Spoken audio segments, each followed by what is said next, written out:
This is Kyle McCord, and you're listening to Austin, Felix, and Matt on the Devy Debate. Welcome to the Devy Debate. All right, boys, are we ready to debate? Austin, you tweeted something, girl. You tweeted your running back tonight. Explain yourself. Boy, that escalated quickly. I mean, that really got out of hand fast. You jumped up and... That's Austin Nace. Who is going to be that guy? And for me, Bijan Robinson is still going to be that guy. Back to the ground with Robinson, who spins and then tries to bounce it. A stiff arm, another one as he rides it, keeps his balance. They're going to say he stepped out, but I'm Felix Sharp. I know you didn't think that we would get through this episode without mentioning the name one Zach F. Wilson. Screener draw. Oh, Wilson is going to uncourt for the end zone, and he drops it in beautifully. And it is his roommate Dax Milne on the touchdown. That's Matt Bruning. G. Scott Jr. Obviously, I waxed poetic about him on the last episode, so I won't do that again here. And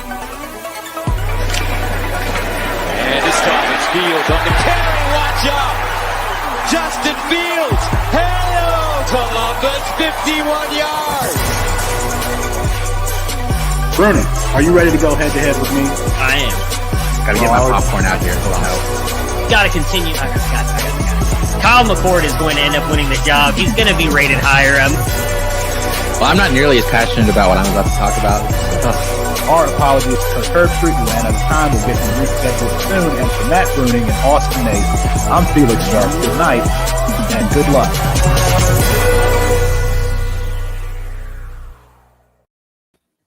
It's 8:30 Central Time, the time zone that only appears when Felix is away. That means it's time for Devy Debate, brought to you by campus2canton.com. That's Matt Bruning. That's not Felix Sharp. I'm Austin Nace on a Felix-less version of tonight's show. Say that 5 times fast. Should there be limits on the one-time transfer waiver? Some spring games we liked last weekend, and we don't make Matt talk with an accent tonight. But first, Matt, with just a little bit of housekeeping, tell us about the giveaway we have going on.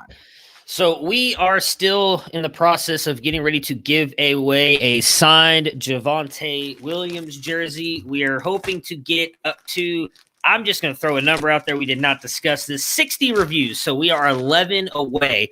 We're getting, we said we don't want to discuss the downloads we get. We're getting a lot more than 60 downloads. So let's just say if you guys are downloading this, if you're listening on Apple, jump in there, review. You get a shot to win a Javonte Williams jersey. And even if you don't win this one, you'll still be entered in the next one. But 11 more reviews, and then we will do it live on air like we did with the Kyler Murray jersey to give away to a lucky winner.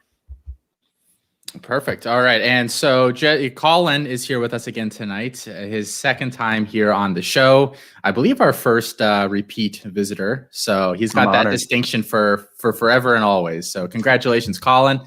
You can find Colin at C2C Decker on Twitter. You can find all of his content over at campus2canton.com. And of course, the better half of the Campus to Canton podcast. So Colin, thanks for joining us here tonight. Thanks for having me on. Honored to be the first repeat guest. I'm also happy that you finally admitted that I'm the better half of the Campus to Canton pod as well. It's been pretty known. I'm just glad to hear like you're through the stages there that you've kind of come to acceptance. I can no longer deny it. The people have spoken. And, it was no use talking about it anymore. So let's hop right into some things here tonight, guys. We're going to start off with a little bit of transfer news. 2 big topics here within this one to cover. The first one, Mike Woods is Arkansas just finished their entire spring game, practice game, all of it here. And right after that is all done, Mike Woods says he is out. He is stepping into the portal, figured to be a big part of their offense this year. Was their second leading receiver last year with 32 catches, 619 yards, and 5 touchdowns. So the question isn't really where is Mike Woods going. I'm not sure for purely Devy purposes we really care. The bigger question here is, what do we think of players using that one-time waiver rule to transfer after spring practice is over, guys? And we'll kick this one to Colin first. I mean, I don't see a huge problem with it. I think at that point, in spring, you're kind of, after the spring game, you kind of have a feeling for where you are on the depth chart. And if you're not where you want to be on the depth chart, if you have that one-time waiver, the NCAA granted it, use it. It's not these players' fault that, they were given this extra opportunity here. They may as well take advantage of it. If this starts becoming a trend, beyond the weird COVID year, then it may be a little bit more concerning. I think it is going to become a trend, and I think we're likely going to see more players in the next couple of weeks. I believe the deadline is May 1st. You have to be in by May 1st if you want to be eligible for this fall season. And I know it's extended out if you're not coming in to fall. I don't remember what the date was. I was trying to find that out earlier, but I think it's going to be used more often. I mean, I'm very much I'll take Felix's side of the argument since he's not here and be all pro player. These coaches can leave whenever they want after 1 year. They don't have a one-time free only transfer rule. If, Mike, who's a new head coach somewhere, who just switched somewhere? Help me out here. Steve Sarkisian. There we go. I was going Heupel, but I couldn't remember his name. Steve Sarkisian goes to Texas and then say Nick Saban decides, hey, I'm retiring after this season, and Alabama comes a call, and Steve Sarkisian can leave and go right back to Alabama. It doesn't matter. He doesn't have anyone. He can leave whenever he wants. All they have to do is pay him all of his money. I think that eventually we're literally going to get to a point where they're going to find some way for these athletes to transfer more than once, but Woods is obviously an upperclassman. Freshman, I don't think a lot of freshmen will be transferring if they don't, win out a spot or whatever. Maybe if you've got like two highly rated freshman quarterbacks in one room and one guy gets beat out and he doesn't want to be backup, so he moves. But I think this is going to be more of those upperclassmen who are trying to get that playing time maybe they haven't got. But I would expect we're going to see more players within the next couple days enter the transfer portal. I think this is going to become a regular occurrence. We've already seen it has gone crazy before we even knew this rule was going to go into effect, right? Ever since the transfer portal really started becoming a bigger thing, we've seen all these players going in and out, and I think it's just going to become bigger. I'm actually a little surprised that both of you just immediately went yes right away without a second thought. You don't think there should be any limits, because I think there has to be something. I think there should be a limit within reason, as in, if you do not have a new head coach and you do not have a new position group coach, you must declare by the end of your spring, or else you don't get the waiver for a year.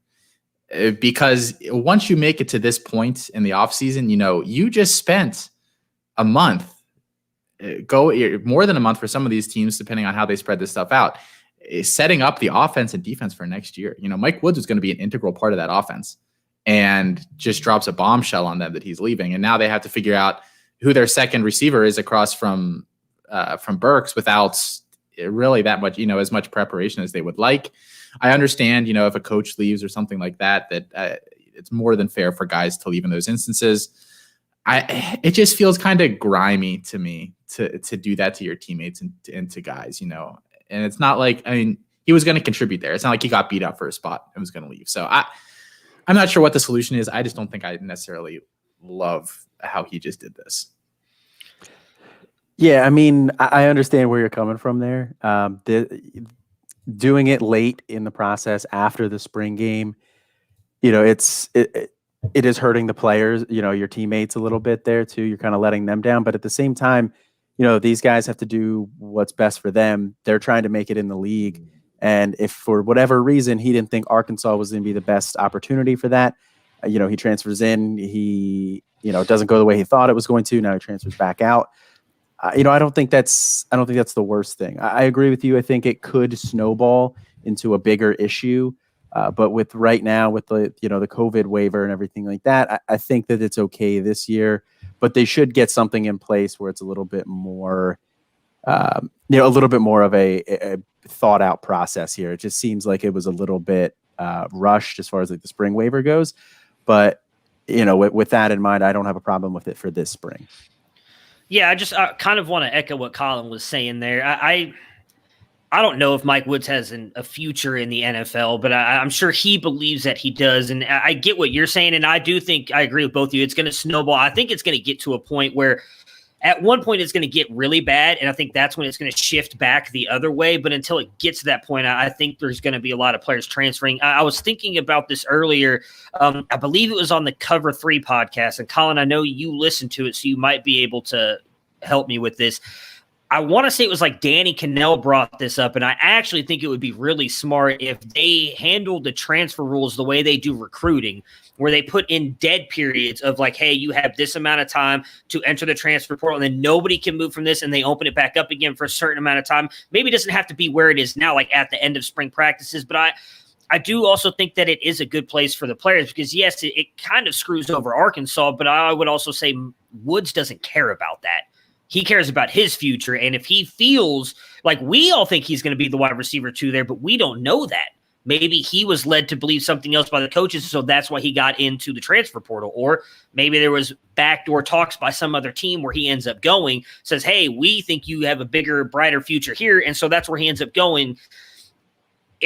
Like I've said before, with the G. Scott transferring positions, and we talked about with another player, like if these guys really believe this is better for them, I can't question their motives. They're not always going to make the right decision, but I mean, Felix has accused me of being, biased toward the Ohio State University, but when it comes to the players, like I'm 100% on their side. If Kyle McCord were to transfer out, if he were to go to Penn State, I'm going to be honest with you, because I'm such a big fan of McCord, I'd root for him to beat Ohio State. Like, I love Ohio State, but I also don't think that you sacrifice your future for a university because they don't always have your best intentions in heart. And that's part of one of the things I brought up we're not going to talk about today, but I do think is worthwhile discussion one day is, are these schools screwing over some of these athletes? And if Mike Woods felt like he might have gotten screwed over there, I don't blame him for transferring out, even as late into the process as he is.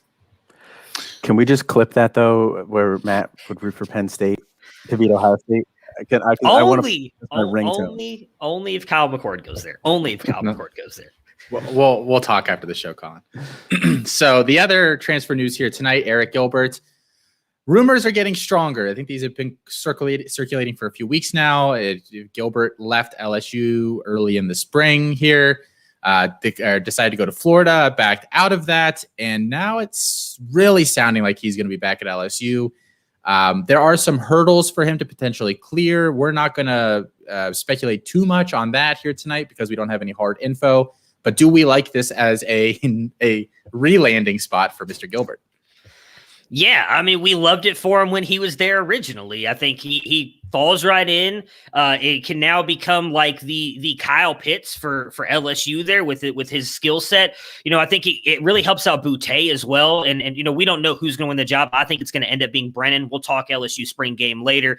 Whether it's him or Max Johnson there, I think both of them will be able to distribute the ball there. And I think having Boutte on the other side, Austin, we've kind of talked behind the scenes a lot at Campus of Canton, how big you and me are on Deion Smith, the freshman. Like, they've got a lot of weapons, and putting a guy like Gilbert into that offense just makes it even better. Obviously, the big thing is we've heard rumors. And again, you guys, if you're not following the site in our Discord, we have people who are connected, but live around so many different universities. And like, they were giving us information about Gilbert before anybody was even posting it on Twitter. Like, you've got to get in our Discord. But there was someone that brought up in there may be some stuff swirling around Gilbert, and maybe eligibility might be a question. So if he's eligible, obviously, I think it's going to be great for him and for LSU overall. Yeah, I completely agree. I mean, like Matt said, we liked this originally. Why would we not like it now? The only thing that's really changed is a little bit of our perception of Gilbert, just in that he's not as flawless as we thought he was beforehand. Now we're kind of seeing there's got to be some sort of underlying reason for the flip-flopping here. And I'm not here to speculate as to why. I don't know that. The schools know that. Eric Gilbert knows that. So I'm not going to speculate as to why. We all have, our thoughts on it, but he's ending up back at LSU here, and provided he's, able to play right away, and provided that his team doesn't, feel any sort of hard way about him leaving and then coming back, I think that this is going to be great for him. He fills an immediate need for him. They have Boutte. And they also have Coy Moore, who's also a little bit smaller, but they needed a bigger bodied guy, and I think Eric Gilbert can give them that. They had some freshmen coming in that could have kind of filled that role, but Eric Gilbert's at least already a little bit established. And he has a little bit of a rapport already with some of those quarterbacks. So he's not starting over from scratch here. I do like this for Eric Gilbert. So speaking of some spring games and speaking of LSU here, we had a pretty full slate of spring games this past weekend. We called the Alabama game, the Devy debate crew here. If you haven't checked that out, that it was a fun exercise for us. Colin, I'm going to toss this to you first. Was there a game that stood out to you this past weekend? Yeah, there was one game that I haven't really seen too many other people talk about here, and it was something that I was really keeping an eye on, and that was Mississippi State's spring game. And the reason I was keeping an eye on that is pretty much solely their coach. For fantasy purposes, Mike Leach has been a head coach for 2 decades now, and his year 1 versus year 2 numbers are just so starkly different. His year 2 is just so incredibly better than year 1, every single place that he's been. In year 1 in Texas Tech, they went 3-5. They scored less than 24 points in all 5 losses. They only averaged 25.4 points per game. Then year 2 at Texas Tech, they averaged 33.5 points per game. So that's like a full 8-point jump. They also had 5 games over 40 points, including a 58 and a 63-point game. Then you look at Washington State, 2012. Year 1, they were 1-8. They averaged 20.4 points per game. They had 4 games with 7 or less points. Year 2 at Washington State, they go 4-5. They average 31 points per game. So it's an almost 11 point per game jump. They have 3 games under 20 points, but then they also have 4 games over 40 points. Mississippi State this past year, there wasn't any non-conference schedule, so they didn't really get to beat up on any cupcakes. They kind of right into the SEC there, and I don't think anybody really expected Mike Leach to necessarily translate year 1 in such a weird year at Mississippi State. They had less than 25 points in every single game except game 1, the LSU game. They average 18.3 points per game on the year, and Kentucky shut them out, which is the only time that Mike Leach has ever been shut out in his 20 years. So, I'm excited to see what happens in year 2 here. Especially from the quarterback standpoint, which was the most interesting, point here for me in this game. That was what I was keeping my eye on the most, because Mike Leach has the top 4, 7 of the top 10, and 10 of the top 15 all-time pass attempts leaders. So, whoever's that quarterback is going to be chucking the ball a lot. And we kind of thought it was going to be Will Rogers. No, you thought that. I thought it was going to be Will Rogers. He was the starter at the end of the year last year. He performed pretty admirably last year. He was also lightly recruited, but Washington State with Mike Leach was one of the teams that was recruiting him. Mike Leach goes to Mississippi State. Will Rogers goes there as well. So I kind of thought it was going to be Will Rogers, but Jack Abraham, the grad transfer from Southern Miss, he was a pretty lightly recruited guy himself there. He actually looked really good in the spring game. He finished 23-34 for 162 and 2 touchdowns, whereas Will Rogers was 25 of 41 for 255, 1 TD and 1 pick. That they were running with the first team offense, Rogers, Abraham with the second team offense there. So Abraham, by all accounts, has looked really good. It's looking like he's got a legitimate shot to win this job. And we obviously want the quarterback at Mississippi State. And then obviously Jaden Wally, with that injury there in the game, but sounds like it's just a sprained MCL, so it shouldn't be too big of a long-term issue. But then the last note that I had that I was interested in was who was going to be the running back there for them. And it looks like Dylan Johnson has really been looking great all spring by all accounts here. He's 6 foot 215, so he's already got the size you want. He was a 3-star athlete in last year's class. And then in the spring game, he had 9 carries for 49 yards and then 12 catches for 64 yards. So it looks like he's pretty involved in the passing game there as well, like a typical Mike Leach back. So for fantasy purposes, this was a game that I was really interested in, and it didn't disappoint. Yeah, I know you've been big on Will Rogers all off season. I'd heard I read like 4 or 5 reports coming out of camp that he looked really, really bad, and I wanted to message you so bad, but I held off. Well, I appreciate it. Yes. Matt, do you have any thoughts on Mississippi State or? Nope. Just I heard today that ESPN's FBI has them ranked as like the 8th best team in college football. So I guess that's interesting. Outside of that, no, I've really got nothing. Watch out, world. I think Mike Leach is a very interesting head coach. I just do not believe he's going to do anything in the SEC. I need to see it before I can believe it. I don't think he's really going to win. So yeah, that's fair. I don't think he needs to win. So from one high flying, SEC offense potentially this year to another, Matt, what spring game caught your eye? So I spent a little bit of time here watching the LSU spring game, mostly because of Kayshon Boutte, who Austin, inadvertently then moved up to his wide receiver 1 spot after a really big spring game here. Thought we weren't supposed to overvalue those things, but anyways, it's just a very interesting team for me. I think they weren't as bad as they showed on the field last year. Defense was a little beat up. Miles Brennan was in and out of games, concussion, other injuries.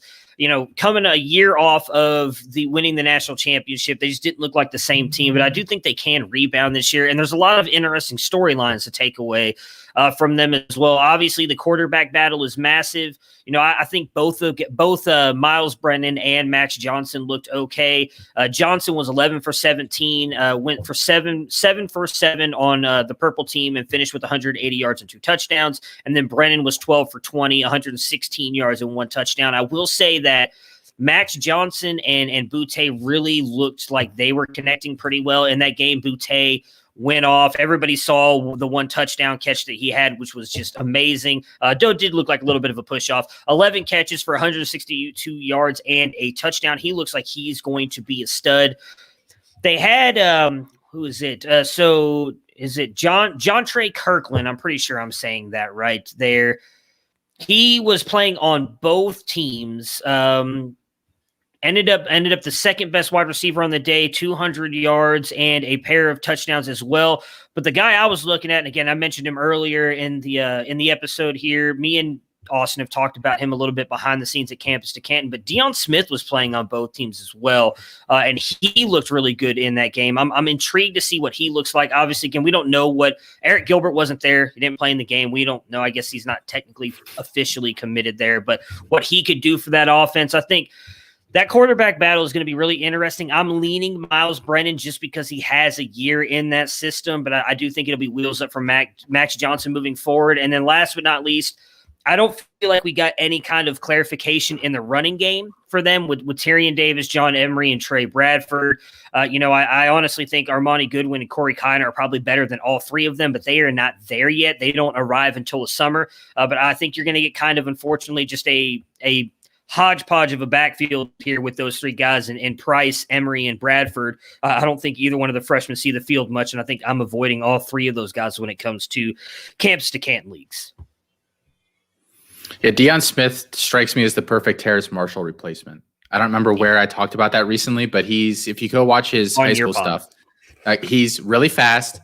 He's a good athlete. He can win contested downfield, really good on manufactured touches. We don't know if he can actually play receiver at all, though. Like there's no technical aspects of the game on his tape at all. Very much like Terrace Marshall. So I'm not saying Terrace is still like that, but similar size, similar athlete. Very, very interesting guy to watch there. So I chose TCU as the game that interested me. And first off, I don't believe this was televised. I think they played it live on their site, but I cannot find this game in its entirety anywhere. So if anybody has a condensed version, I don't even care if it's highlights. Someone just send me something from this game. But just reading all the stuff about it, TCU has 2 guys that I think are really, really interesting and high. It should be high-end Devy assets. I think the first one is Quentin Johnston, 6'4", 193 wide receiver, second-year guy on the roster, led the team last year in receiving, 22 catches, 487 yards, so whopping 22.1 yards per reception, a couple of touchdowns there. really, his only two downsides are that he has Max Dugan throwing the ball, and that I wish he weighed 10, 15 pounds more. If he can, he can fix one of those issues. And I don't know, maybe he can hit Dugan with his car. I don't know how he fixes the second one, but he can at least fix one of those without having to harm anybody. But they said that he was targeted a ton. He had a bunch of catches. I think he had 4 to 5 catches, including apparently like a really nice catch kind of, downfield in the middle of the field. So I'm expecting big things from him. And as long as Dugan just throws him the ball every time, that's fine with me.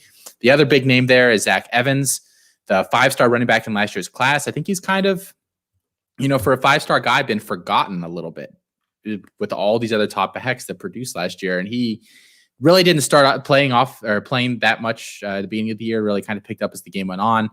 Ended the year with 54 carries, 415 yards, 4 touchdowns, so 7.7 yard per carry average, and another 8 catches for 76 yards. So he was dynamic in both. He had a 75-yard touchdown on the day, also had a fumble. But I like the big plays. I think he can do a lot of that this year. And my only concern with him, again, is a little bit of weight, 5'11", 195. He looks like he has the frame to bulk up. I'm just waiting for him to actually do it. But he does have that slashing kind of run style like a Cam Akers does. And I think for where he's going right now in Devy and C2C drafts, I think it could look really foolish, by October. We're sitting here going, wow, Zach Evans as a 3rd round pick was a steal. And it's kind of hard to do that, but I think that we could be talking about him in that way. Cool. I knocked my co-host senseless here with that. They just, they have no response. All right. So with that in mind, guys, what spring games are we looking forward to most this weekend? Because we do have another really packed schedule, and we'll just toss it to Colin first again. So one of the ones that I'm looking forward to the most here, it kind of ties in a little bit with Mississippi State here, and just that, I'm kind of looking at the offense as a whole, and that's Tennessee. I want to see how big of a train wreck this is going to be.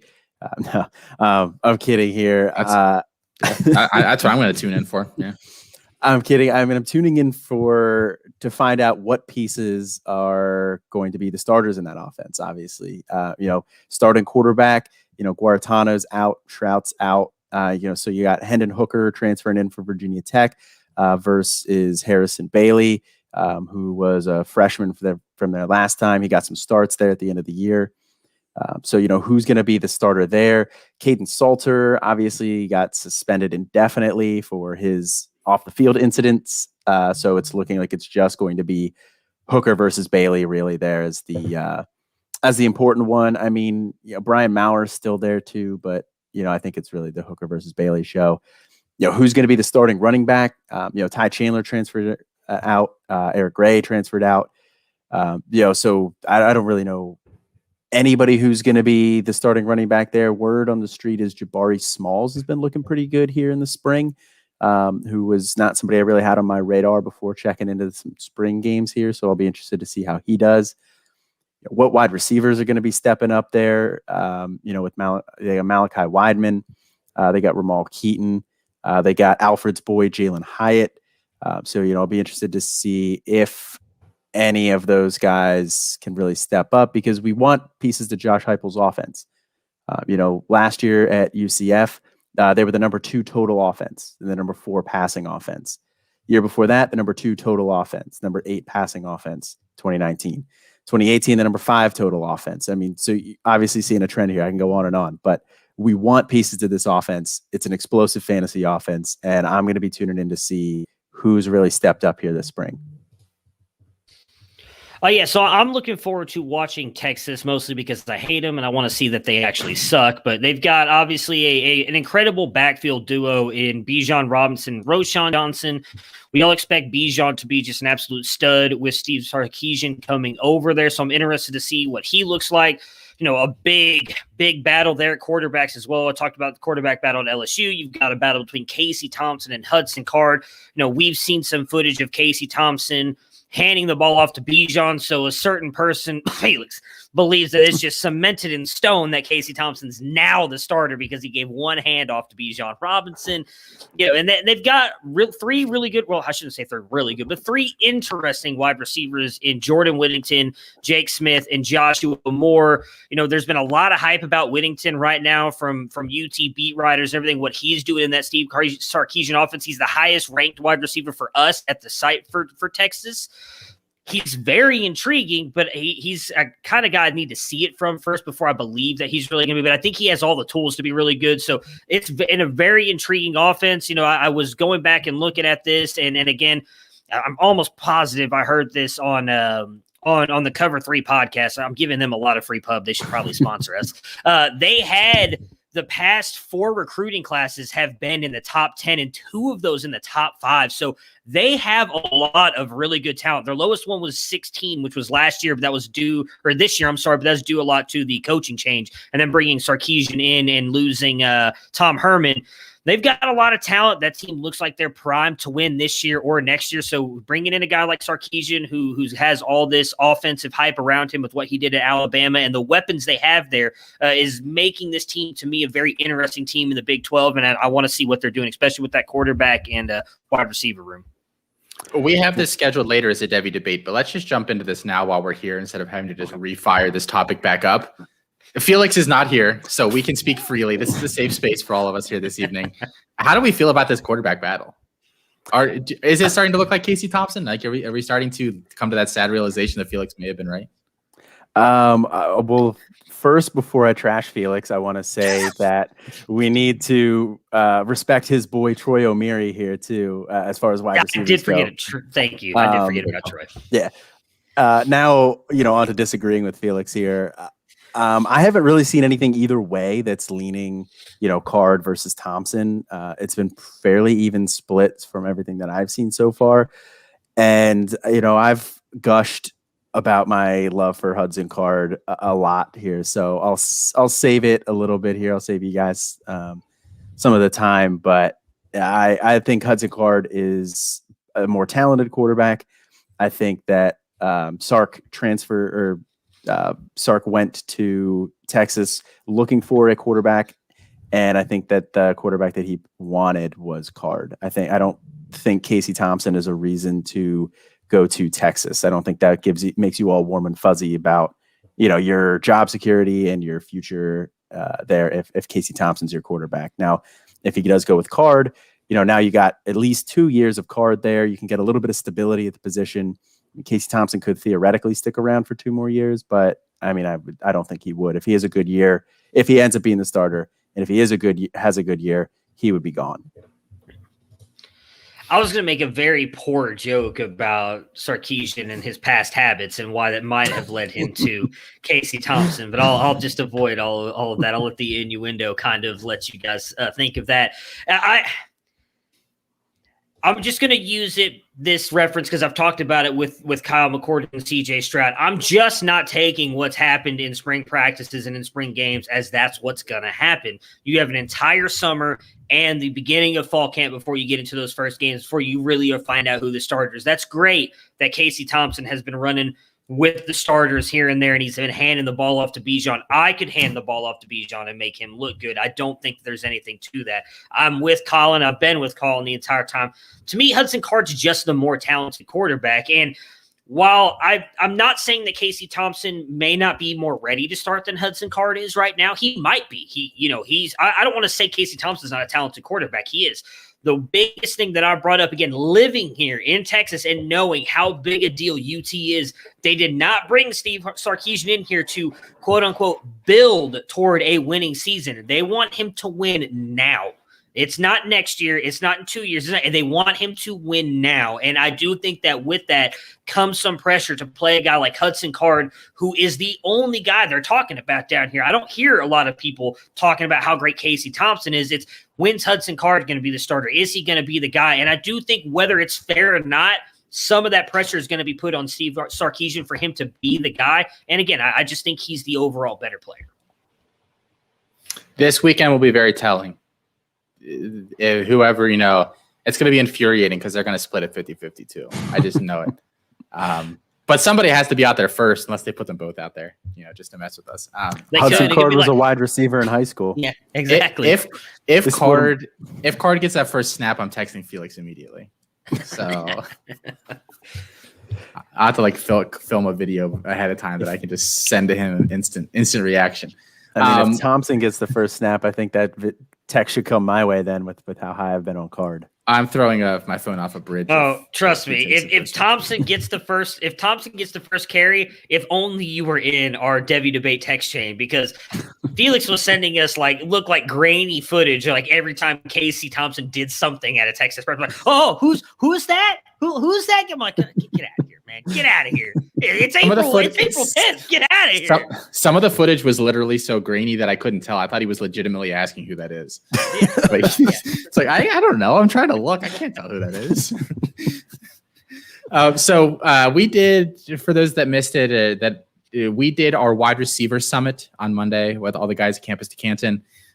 The first part of it, our top 12 we did this time, wide receivers, is going to be a bonus episode on here. Is it live yet? It is? It didn't come up on Spotify for me when I was looking earlier. But no, I didn't know we were putting it up on here. I can do that today, though. I'm off tomorrow, so I've got plenty of time. So that'll be available for everybody to listen to. But then after we all discussed our top 12, we went behind, the paywall, and we discussed the remainder. No, we're past that already. We discussed the remainder of our wide receivers. We kind of just picked some guys that maybe we're planting our flag on. Some guys we think are bust. Just some guys that we had some major differences between different people on, and we discussed. And I've already shifted my rankings. Not a ton, but there are some guys that have jumped around a bit. And I'll go first here. Just a guy that has moved the most for me in my rankings is Tavion Robinson, the wide receiver from Virginia Tech. Chris Moxley. It's nice. We have a couple data guys in the crew that kind of provide the insight there that I don't really come up with myself.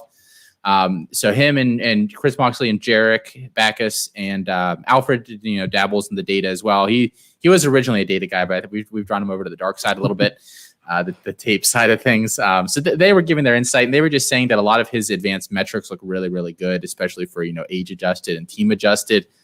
So that kind of sold me. I had him down in the 100s, but I have since moved him up pretty considerably.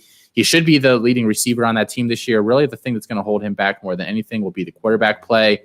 We don't know what Braxton Burmeister is really going to look like. He was not particularly impressive last year. They have said that he looks a little, he has a little more of a control of the offense this offseason. So we'll see how that goes.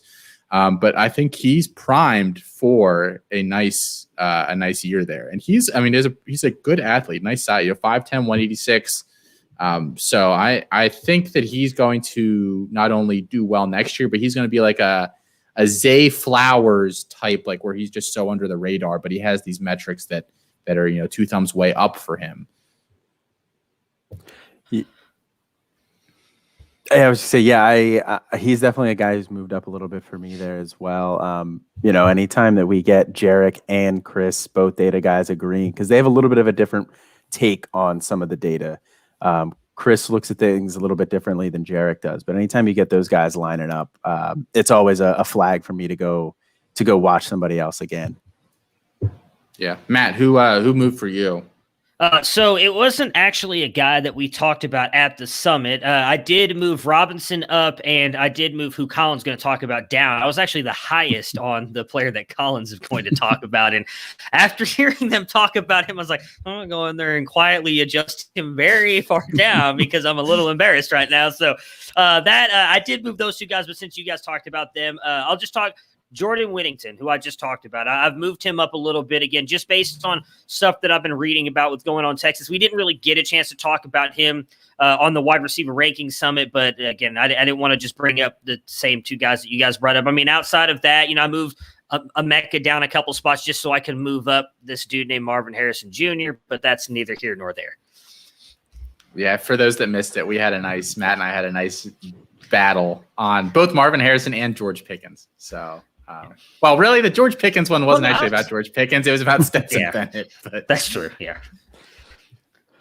Yeah. So the guy that I'm going to talk about here is, as Matt sort of alluded to here, is a guy that I've also dropped in my rankings after our ranking summit show. And again, some of that does have to do with Jarek and Chris, bringing some of the data in there and just kind of opening my eyes to it a little bit.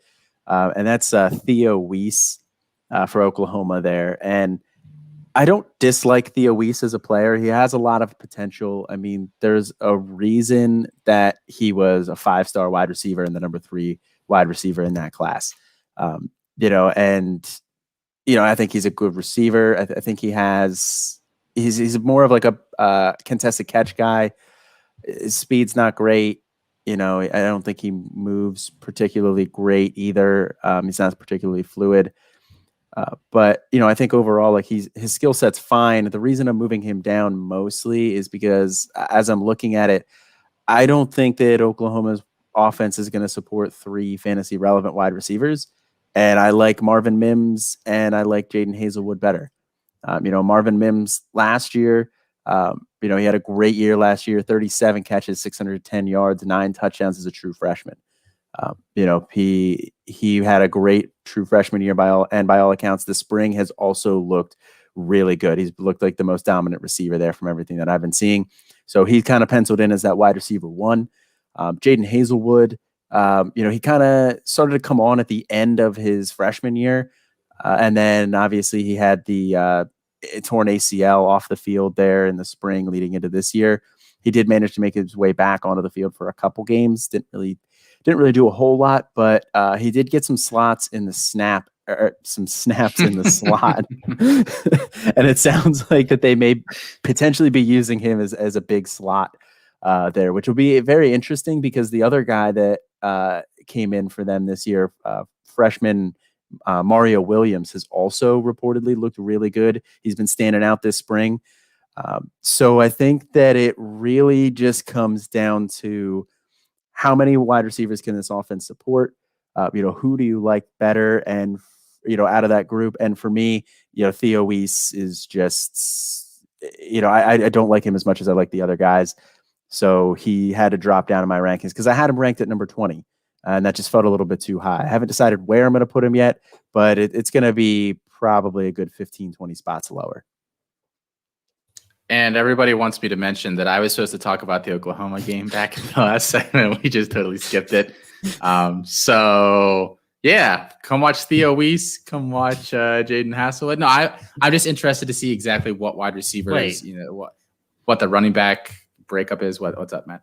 Hazelwood. I don't know how you say it. I just assume it's Hazelwood. But I also notoriously butcher names. Does.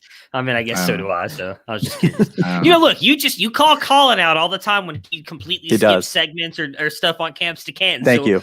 We were trying to do it politely. You're the one who was like, "Nah, we're doing it live. We're going right over." It's like we were just trying to help you out. That's all. Thank you, Matt. I appreciate that. I can't call him out. This is your guys' show. Austin's driving tonight, so as a guest, I wanted to be polite and not call him out publicly. But I'm glad you did. Thank you. Well, it's good that Colin has gotten on here twice already because he's never invited back. All right, on to the next one. So, are you guys ready for the Devy debates? Let's do it. All right. So our first one here, we already kind of talked about the Texas quarterback situation, so we'll skip over that here tonight. So we have 2 really good topics here. Number 1, how much should we be moving players in our rankings based on spring performances or just on spring total? I'll eliminate that last word because I feel like that narrows the question a little bit. Colin, we'll kick this one to you first. So I think that actually we should be moving these guys a decent amount based on spring. I think that the spring is our opportunity to see these guys in these offenses, see, what roles they have, how they're performing relative to their competition. Obviously some of the guys, who are a little bit more established, they had a good year last year or, they are already pretty much penciled in as the wide receiver 1 there. I don't think you need to move those guys a ton. So I don't think the top half of my rankings for the most part is going to shake up a lot. But as you start getting down into like the midsection and into like, maybe like the 50 to 50 range on down, those guys are going to move quite a bit based on what we're seeing in the spring here. And again, really, like I said, it just comes down to, what's going to be their opportunity. Because if you're not on the field, you can't produce. Yeah, I'm going to use a couple of metaphors here to kind of like explain my thought on this. They're not great. They're not metaphors. I probably just butchered that even more. Like it's almost like preseason in the NFL. Like it matters, but it doesn't. And I feel like the way to evaluate it is kind of like the Congress's definition of porn. You know it when you see it. Like I think when you see what matters in the spring game, and you also know when it doesn't. I try not to overvalue it, but at the same time, they're not putting these guys in the positions that they are for no reason.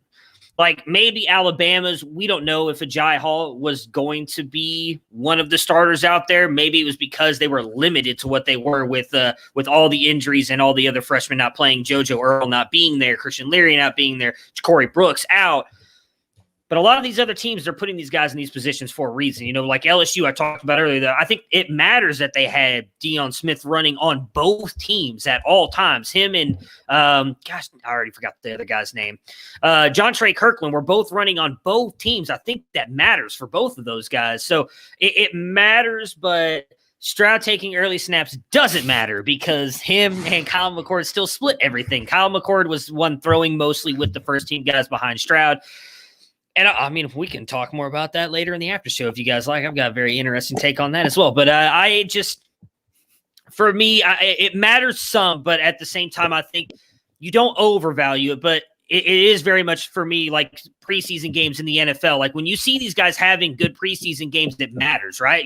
If you see Tom Brady go out there and throw like 4 passes, like, okay, well, we know what Tom Brady is, but I'll go to like a Phillip Lindsay. We saw him break out in the preseason and maybe he didn't end up being what we thought he could be. He was still a very good player. These guys breaking out in these spring games and being put in these positions matters, but I'm not going to make it like the end all be all. I'm not jumping if say we had never heard of Kayshon Boutte until this past weekend, I wasn't jumping him up into my top 12 because of 162 yards and a great touchdown catch. Now, if it was, he had Marvin Harrison Jr., yeah, that's just because he's a Buckeye. So, for me, it matters some, but it's not the end all be all. Yeah, I think, the reason why I said that I need to strike performance from the end of that is I think it's the opportunity is what's intriguing, not the performances. Obviously, if a guy gets a big opportunity and doesn't do anything with it, then that opens the door for somebody else. But yeah, just for a lot of these guys, I think like Jordan Whittington, I'm waiting to see what I see this weekend, but there sounds like Sark loves him and they're trying to get him involved. If it looks that way on Saturday, then yeah, he's going to move even more than he's already bumped up a little bit for me. I'm trying to think. It was the same. That's why I bumped Boutte to my number 1 because I was thinking, there's no way they're going to target this kid as much as they did down the stretch last year. And then he went out there and they targeted him maybe even more than they did last year. I mean, he had those 11 catches all in the first half, and he had another huge touchdown in the first half called back for a unrelated penalty. So he really could have been 12 for 210 and 2. So things like that are what separate in the spring for me. Not Trayshawn Holden had a nice game in Alabama. I think he moved like 8 spots in my rankings, but he's down in like the worthless pile where it's just like, he's less worthless than this other guy now. It's opportunity, not performance, at least in my opinion. Yeah, you guys have been really good tonight with just that. Right? I feel like we both kind of agree with you. I feel like we all, in a way, said the same thing. So, yeah, as far as like a debate goes, this was just one of those instances where we all actually agreed. I thought someone would have a different opinion on that. If Felix was here, he'd be like, "It doesn't matter. It doesn't matter. They don't matter. They are who they are. They're good players, and so on and so forth." So yeah, but Felix isn't here, so they're only good players if he likes them, though. Casey Thompson. True. That was a spot-on Felix impression. I like it's like, Felix isn't here, but I think we've said his name more than we've ever said on like every other episode of this combined. We have. He's gonna be like Bloody Mary. He's just gonna weird. He says he's watching it at home. He's probably shouting at the TV right now. So he's arguing with us. I can feel it. He just we can't hear him. Felix, if you need to call into the show, we're like like a radio show here. Feel free to call in. Their number is 188. Right, oh, that's a great rhyme. So the other big debate we have here for tonight is a question I'm going to toss to Matt first, just so we can get his little spiel out of the way, whatever way he goes here. But at Ohio State spring game, two freshmen had big games. Emeka Egbuka has 7 for 123. Marvin Harrison had a touchdown. Text message. Yeah, Felix is texting us. So, Matt, who would you rather have if you were a Devy or a C2C manager, Marvin Harrison Jr. or Emeka Egbuka? And the answer is not both. So if you give me that, no, I have an answer, and I, in a way, kind of what's the word? I just had it in my head, and now I got all excited because we're talking about the Buckeyes, and it left my. What's that when you're reading a book and they hint at something beforehand? Foreshadowing. I foreshadowed it earlier. I dropped Mecca and moved Marvin Harrison up. So from what I have heard, and I love Emeka, I think me and Colin I didn't have him one, and I agree with Felix, Marvin Harrison Jr. It is Marvin Harrison Jr. for me as well. He was my number 2 behind Ja'Cory Brooks was Emeka, and I still like him a lot. Where Marvin Harrison has jumped him for me is it seems like they only believe – I'm just going to call him Mecca because that's what they call him, and I feel like we're friends, so I can do that. He only is likely going to be in the slot, where Marvin Harrison played on the outside and in the slot in the spring game. And word is when if Chris Olave or Garrett Wilson or JSN come off the field, we all know that Garrett Wilson and Chris Olave can move wherever. They think that Marvin Harrison Jr. can do that too, which to me means he's the next guy up in almost every rotation because he can go into the slot, he can go to X, and he can go to Z. So if Olave comes out, it's going to be Harrison coming in more likely because from what I have seen and heard and read is that Jamison Williams, if you watch the spring game, was really bad. And he's dropping further and farther down the chart. We know Julian Fleming is still dealing with the shoulder injury. Don't know if he's even going to be ready by the time the season comes along. So if Wilson comes out of the X, it's going to be Marvin Harrison Jr. going into the X. If JSN comes out, they could still move Garrett Wilson into the slot, but then it's still going to be Marvin Harrison coming in at the X. He could go into the slot where Mecca just seems to be more of their slot receiver. And again, he's the second slot receiver, so it's a great place to be. But the fact that they believe Marvin Harrison Jr. can move into all 3 positions gives him that extra boost, which is, again, another reason why he moved up in my rankings. We've heard nothing but great things about him. They've already talked about how great of a route runner he's become and everything else. They're not saying that for no reason. Ryan Day is a very positive head coach, but he doesn't go out of his way to consistently praise players. And they've done a very good job of praising him. Brian Hartline is a hard ass. Rarely does he talk about when they asked about how good Garrett Wilson was, he was like, he's all right. And Garrett Wilson is a lot better than all right. And the fact that they've come out and praised these guys, I think is a big deal. Yeah. I'm going to just tap into your knowledge here a little bit. So you're saying about Emeka Egbuka, pretty much being their backup slot. Is he, they have JSN there as the starter in the slot. Is Egbuka only going to be a slot guy there? And is he going to be behind JSN for, the next 2 or 3 years? That I don't know because, and I know Austin has mentioned this, and I do believe Austin is right. I believe that they think JSN is very much like Garrett Wilson and that he can move all over the place. So I think JSN is in the slot this year. Would not be surprised if he moves out to the X or the Z next year, and then Mecca becomes the starting slot wide receiver. Mecca, he's too good to not be, I think, part of that rotation next year. And again, I do think he's going to get a lot of run this year, and I don't know that he will be limited to the slot. That's all we saw him at, really, in the spring game. And from what I've read and heard, that's where they're going to have him at. So that's kind of what I'm assuming right now. I'm making a lot of assumptions based on what I've heard and read. The season could start and Marvin Harrison could be like a kick returner, and that's it. And I'm going to look like an idiot coming back and looking at this episode. From what I've heard, though, they really believe he can fill in at each position.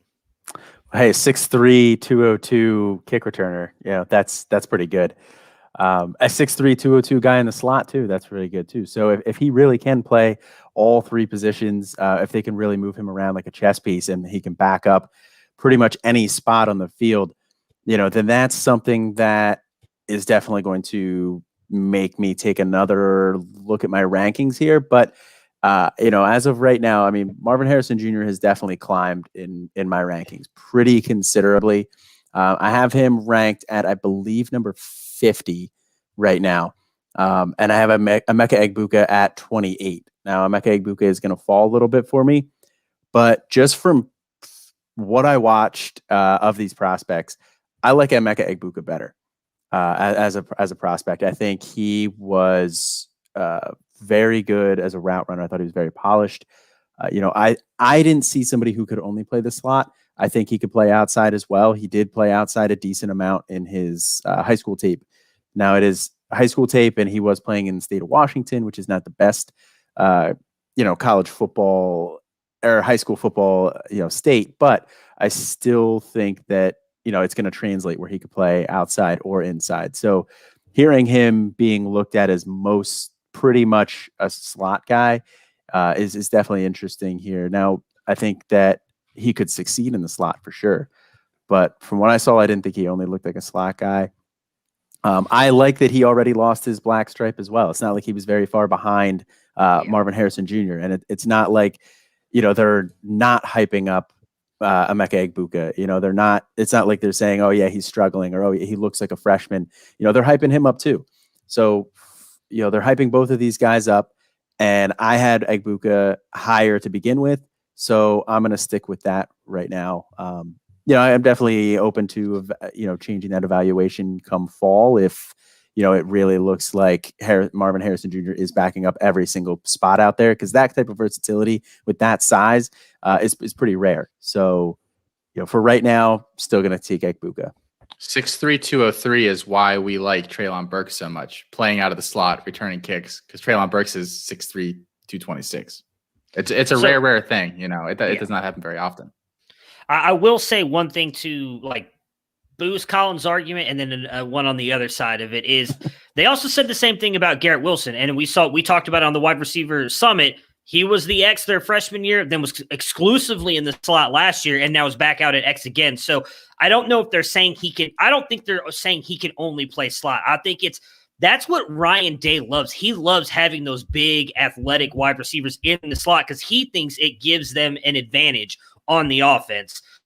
The other thing I'll say on the other side for Marvin Harrison is, yes, the coaches are pumping up Emeka as well. The difference is the wide receivers are all talking about how great Marvin Harrison is. And that is what when Chris Olave is unsolicited in an interview, they're talking about practice. And he's like, by the way, Marvin Harrison Jr. is that dude. He is that good.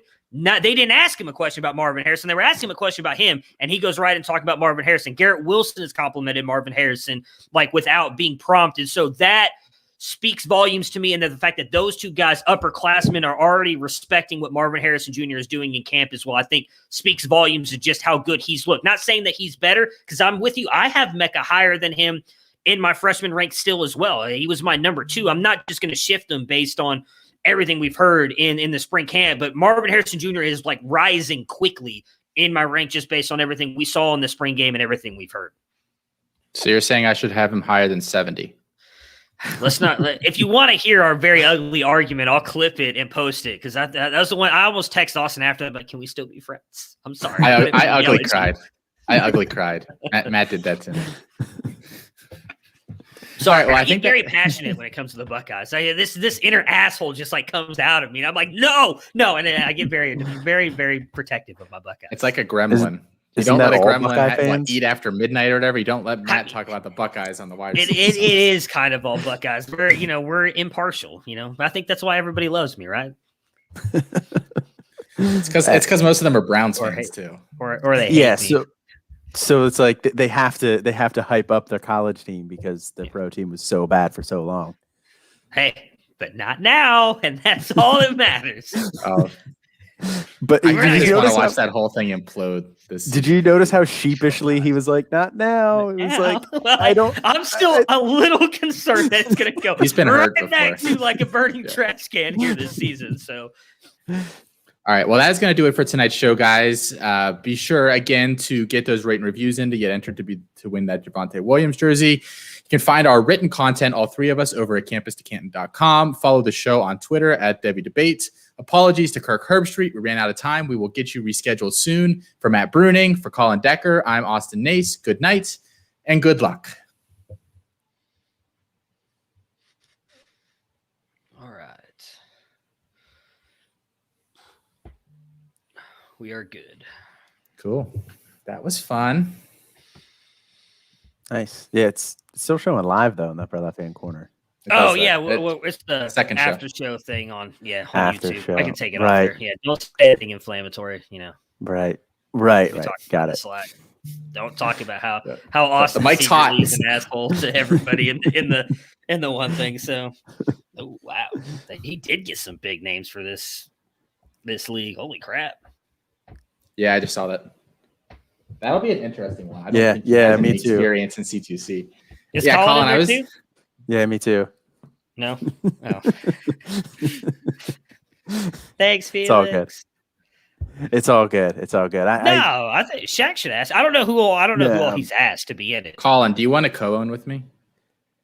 If you want a co-owner, I will co-own. If you cover the buy-in, yeah, you can co-own my team. Hard pass. I'm already doing. I still haven't told my wife about that yet. How much is it? It's less than it was before, 250. You originally said 400. Yeah. Okay. Well, when you hear about how much money I already have into buy-ins, and I keep telling my wife I'm going to stop getting into leagues, and then I add one that's 250, she's going to be like, "Why?" I'm like, "I don't know, because I'm going to definitely lose, so I'm not winning it back."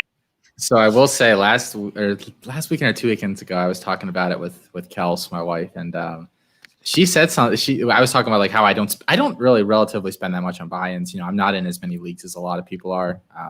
I try to keep it reasonable. And she was like, "Why don't you do a high stakes league sometime?" And I was like, "Well, like it's a lot of money." And she was like, "How much is it?" And I was like, "I mean, like the high stakes can go up to, like $5 or $10 grand." And she was like, "You could do that every couple of years, right?" And I was like, "Well, yeah, but if you don't win after the first couple of years, you're just flushing money down the toilet." Yep. That doesn't surprise me that Kel said that. She has all the confidence in me. It's very misplaced, but yeah, she's a nice lady. Yeah, well, I don't have that. Beck is always like, "Well, how many leagues are you in?" And I'm like, I think I'm in like 8 at this point, which is not really compared to like everybody else. Like 8 is not a lot of leagues.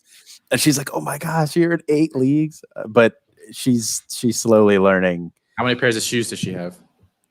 I can't say that because I have a lot of shoes too. I do too. I can't use that one. I like shoes. Yeah, it's a very awkward. I lie to my wife about it all the time when she asks. I'm like, I'm only in like 15 plus like 40, so but let's just keep that between us. So it's a good thing she doesn't watch or listen to this stuff. Yeah, it's bad.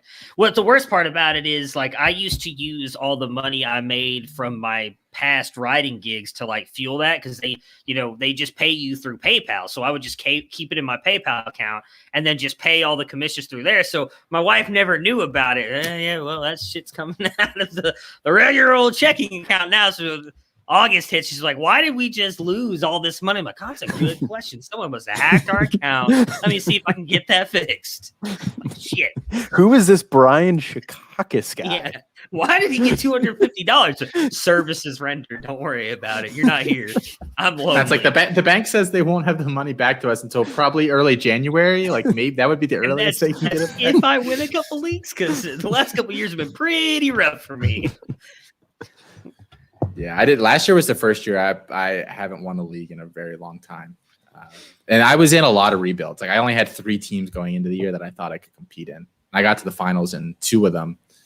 And these 2 teams, like the way they were set up, like they were like different. And the teams that I was playing in the final, like there was a very narrow path that I would lose both of these championships last year. Cause like the one league I had like Tyreek and like Kelsey and like a bunch of guys that I was playing in the other one. So I was like, okay, like if they go off in this one, I'm going to lose, but I'm going to win the other one. But there was like this very narrow path where like something could happen and I wouldn't win either of them. And it happened. But I was like I had a team with Mahomes, Tyreek, and Kelsey. I lost the final. Yeah. So yeah, I think I only won. I made the playoffs in 15, I think. Made it to the championship in 3 and won 2. And one of them was the program, which I probably shouldn't have been in the championship, but that beautiful fumble by Juju Smith-Schuster that screwed over Alfred got me into the championship there, which was just that was amazing. I'm going to love Juju forever for that. For all the wrong reasons. I mean, I like Juju anyways, but yeah, it was so like, I know you weren't in there, but you probably go back through and look at it. He was freaking out, which I guess rightfully so. Alfred like he wanted to out. win it. It was just you could tell lost. Like he was freaking out way harder and was like trying to like keep it down in the chat, but it was Well, it was this- so I was funny like- though. But 2 years ago in the championship, or not the champ, it was in the semifinals of our contract league, Austin, where I lost because Raheem Mostert so we get points for kickoff return yardage, and it was the Falcons versus the Niners, and the Falcons were winning at the end. And the Niners were just lateraling it on the kickoff to try and score, and Raheem Mostert laterals it backwards.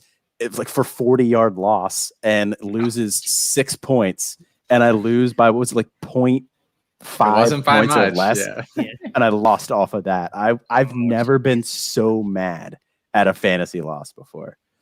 Like lose 6 points on that play. Like, are you serious? It's like the time that Justin lost all that money on the Super Bowl because the Ravens took a safety. It was on the squares. Yeah, that was like squares. that was a couple grand, wasn't it? Yes. Yes, Felix. Yes, that's completely 100% the comp. Is that what 24/7 has him as? I mean, I completely agree. They're like the same exact size, very similar skill sets.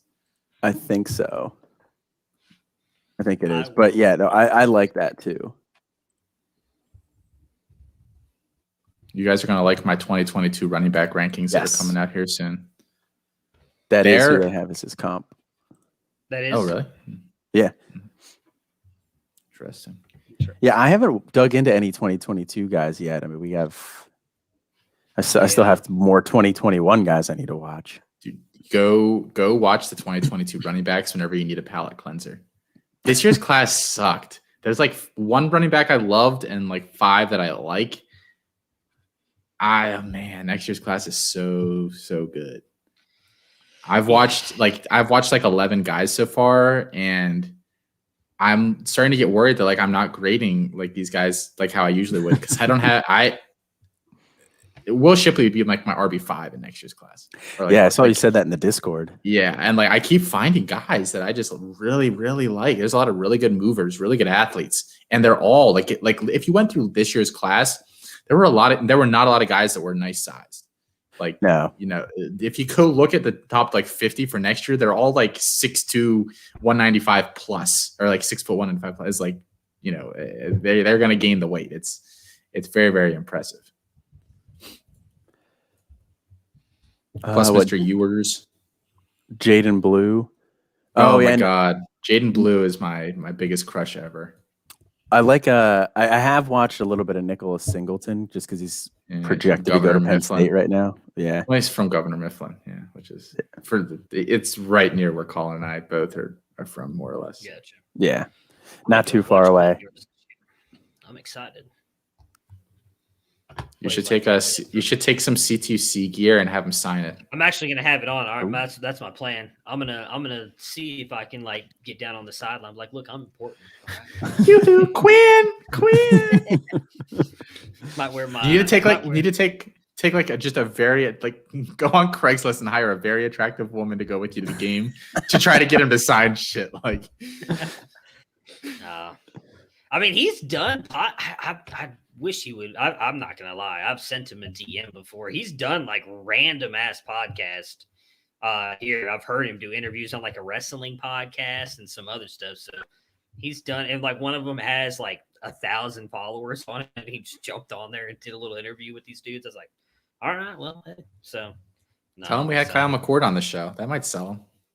Yeah, we'll see. I do use that all the time. I'm like, hey, I've interviewed Archie Griffin, Raymond Davis, now Kyle McCord. Like, I'll be nice, I promise.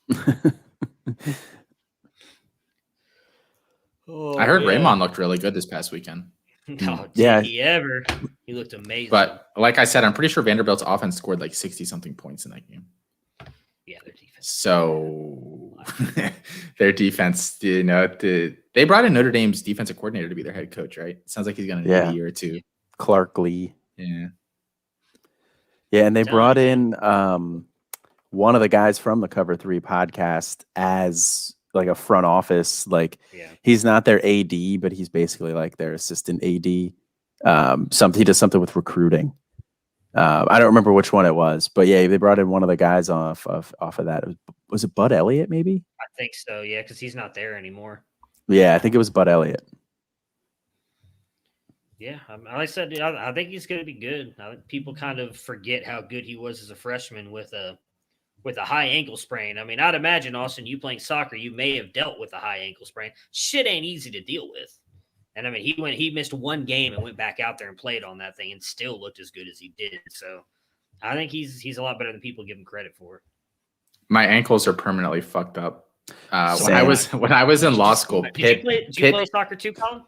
Yeah. Yeah, I did not know that. Yeah. I participated in a study at Pitt one of the years I was in law school. They do like those paid, like you go in and they were like looking for people that had like a history of ankle injuries. And they were like testing my ankle and they were like, which one's worse? And I was like, the left one. And they're like, what the fuck? And they start playing with the right one. And they're just like, they're both so messed up. They were like, okay, which one do you think you've injured more? I was like, Dude, I don't know. I could not tell you. Same. Yeah, I went to PT school, so like we had to do like different tests on people or whatever, and like everybody with like my ankles was like, these are terrible. And we also had this one. It was like basically like an athletic injury assessment, like how injury not prone you are, but like I guess how susceptible to it you are based on like a bunch of different like movement skills and stuff. And I bombed that one miserably too.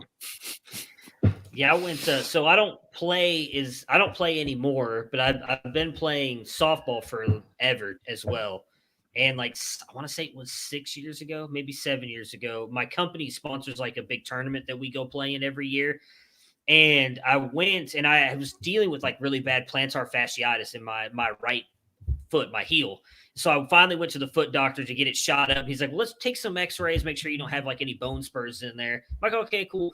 And he goes in there, takes x-rays, comes back, he's like, how many times have you broken your ankle? What are you talking about? I've never broken my ankle. He's like, dude, your ankle is so fucked. And he's like, you have bone chips in here. You can see where it didn't heal correctly. I'm like, I know when it happened. And I just thought I sprained my ankle. So I taped it up and went right back to work. So I was like, oh shit. So yeah, my wife always gives me shit about that.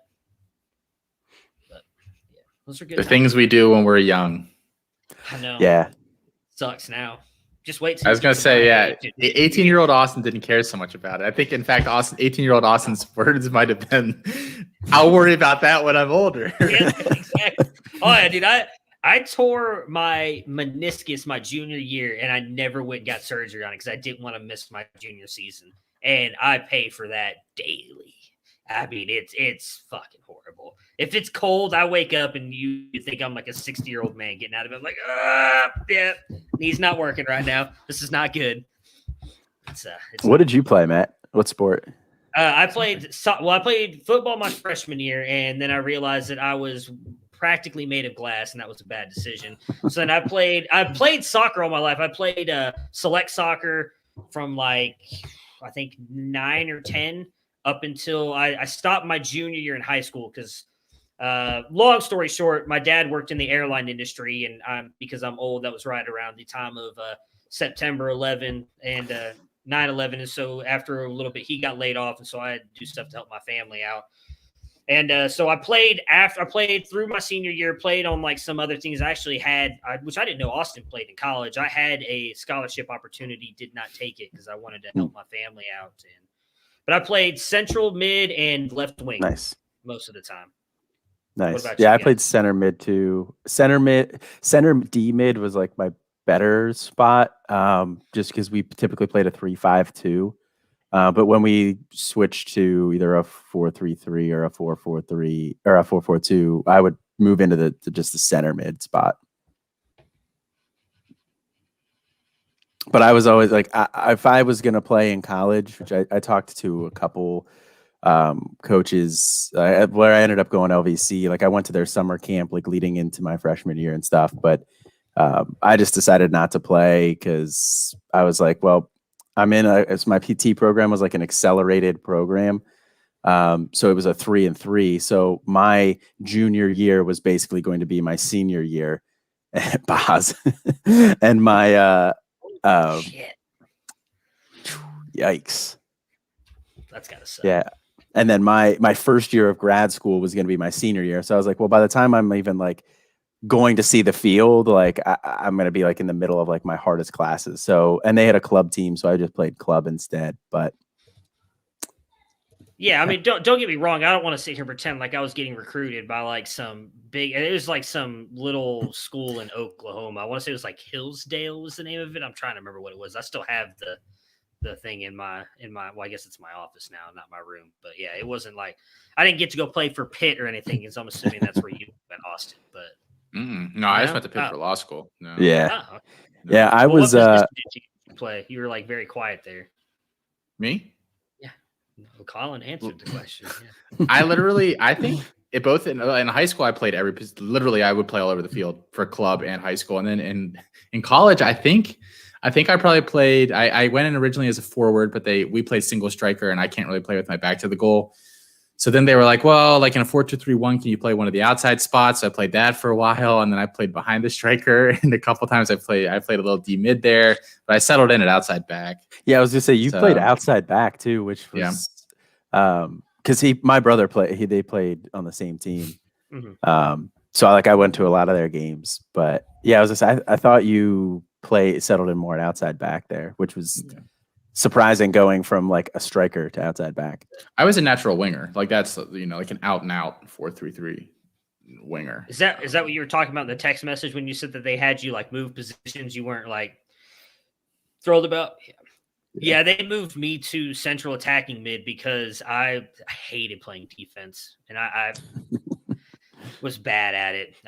I'll be honest. I'm not great. Me and my brother played together forever and we always played left side. He would play defense behind me and I'd play as the winger. And I would just assume he'd help me because I was not great loving running back and playing defense. I also took things like if the worst injury I probably ever had playing soccer was my sophomore year in high school. We were playing Fossil Ridge, which was like one of our rivals down here. And I had taken it up into the corner. This dude came, tackled me from behind. Ref didn't see it that way. So he was taking the ball down the field and I was fucking furious. So I got up and I used to be fast when I was younger, sprinted down after him. And I decided, fuck him. I'm going to take him out from behind since he did it to me. And I did. And when I slid in, I was like this, and he came down on me like this and pushed my elbow the other way. And I heard it pop. And I was like, okay, no, it just like fell down to my side. I was like, okay, well, it's cool. Probably my shoulder. I kept playing. And then we get to halftime and I go over there to get some water. And one of our defenders, Jaime, walks over and he's like, bro, there's a bone about to like stick out of your arm. And like my elbow bone was literally about to pierce through my skin. And so, yeah, I had to get it popped back in place, rocked with a nice I refused to get a cast because I don't know. I assume it's still the same thing, but if you had like a soft cast and you wrapped it like an ace bandage, you could still play. So I refused to get a cast, but I had to keep it up in a sling at all times when I wasn't playing. And yeah, that was bad. It was not a great time. I've injured myself so much though. Oh shit! Sorry. It was I don't know. Like Austin said, in a couple more years here, I'm hoping that my wife retires me and I don't have to live in this pain anymore. Old Yeller. Yeah. Right out behind. Hey, I've got great life insurance policies, so just I tell her all the time, just make it look like an accident. You're gonna live a very comfortable life. Well, even if they find out she did it, the kids get it eventually. No, it's actually funny. I told her the other day, I was like, actually, I think the beneficiaries are just the kids. I don't think I left you any money on there. It goes all to them because I don't trust her. It's like if I die early, it's not because of me, it's because of you. So exactly. Solves that problem. Oh man. But I don't know if you're still watching, Boss. So did you get like plates and everything put in there?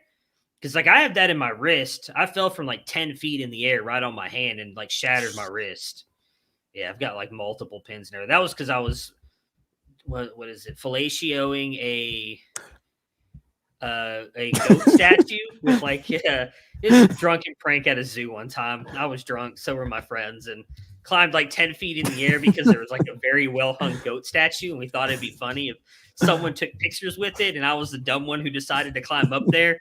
And like my best friend, so like there's like right around a corner, there is like a probably 30-step walk. There's a bat cave 30 steps down this thing, and then right around the corner is where the goat statue is. My best friend decides to wait until they're like 5 steps away. I'm like, oh, there's people coming, and I didn't want to get caught because I thought, we're drunk. I thought I'm gonna get like thrown in jail or some shit. And so I tried to climb down really quick, and I stepped on a branch and it broke, and I just went right down, completely right on my hand. It was it was bad. That was not a fun day. Yikes. Yeah, knock on wood. I've never actually had a serious injury. I only ever missed one game in any sport that I played. And I played I played little league baseball when I was younger. I played football for 3 years until it was in the fall with soccer. I played basketball all the way up through my sophomore year of high school. Only injury I ever had that made me miss a game was a sprained MCL. And I might have been able to play, but at that point, our season was lost. So and it was the best team that we're playing against. And I was like, well, I'll sit this one. I'll play the next one.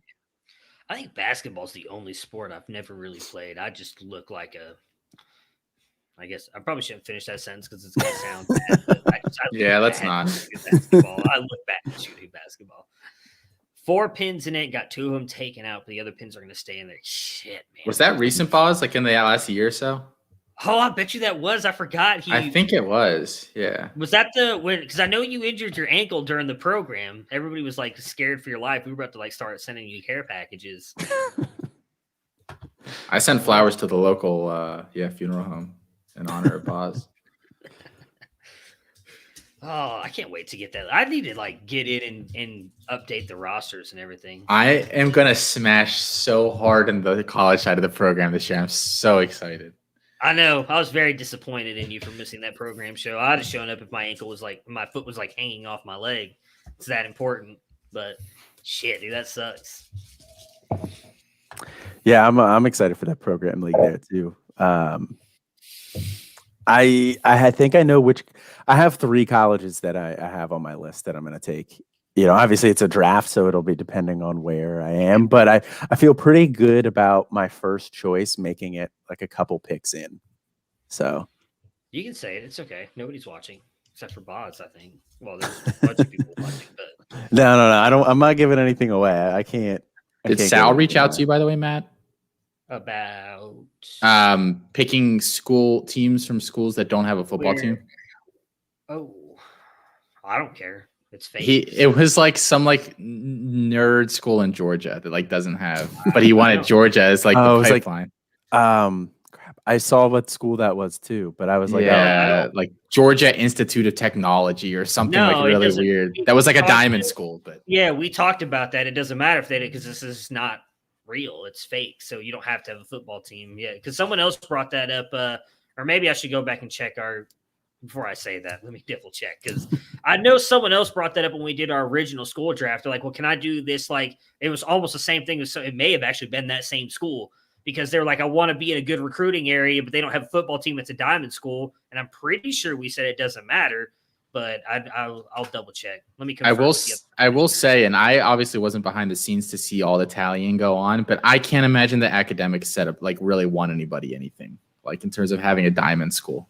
I don't think so. I'd be willing to wager. I'd rather have the good state than the 4 in the academic college. Let's stop giving away some secrets here, guys. I'm gonna have to compete against anybody who may be watching right now. All right. It only matters for the guys that have the high academic rating. I don't know. Like I said, I don't know if I did.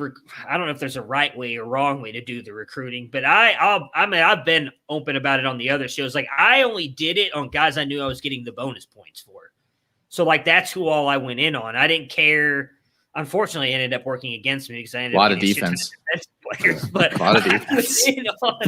I went in on guys I knew I was going to get all those extra points for, so that I could hopefully get a chance to secure them. And so, it just ended up not working in my favor on some of them. But what's wrong? I need to acquire a bunch more Texas guys to bring that back as my pipeline. Because I did so last year. If you have 15 players from one state, that also counts as a pipeline. The last I got 2/3 of the way through the draft, and I was like, well, I'm kind of close on Texas. So the last 6 picks, I just picked random guys that are from Texas. But now my roster is like it's so good that I'm gonna have to cut like a bunch of these random Texas guys. So I don't know what I'm gonna do. I need Jaden. I need Jaden Blue. I need Jaden Blue. First world problems. Yeah, I don't know. It's going to be interesting. We need to get more people to vote because we can't technically start Conference 3 until enough people vote on it. We haven't had enough people vote. We've actually had a couple people vote against it, which I don't understand. But Marvin Harrison Jr., baby. Matt wants him. Come and get him. I'll package him and McCord together. Yeah, but I'm not giving you Brees Hall. That's fine. You can package them together. Oh, that's why Boz wants Ja'Cory Brooks. That, and he's also, looks good. Oh, I need a running back. So, but Boz, last time we negotiated, Boz was not willing to give me a running back. So if he's changed his stance on that, he gave you a running back. No, I gave him a running back. Did you? I gave him Goodson. Oh, that's right. Which I don't care about because I don't think Goodson's really that much of an NFL prospect. Look at I mean, Justin Ross might never play football again, so we'll take the good with the bad on that one. By the big dogs. But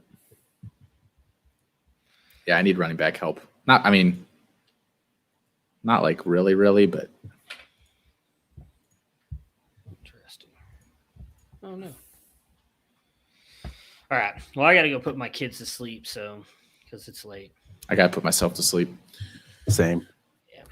That the puppy's been getting me up at 5:30 like every morning. Yuck.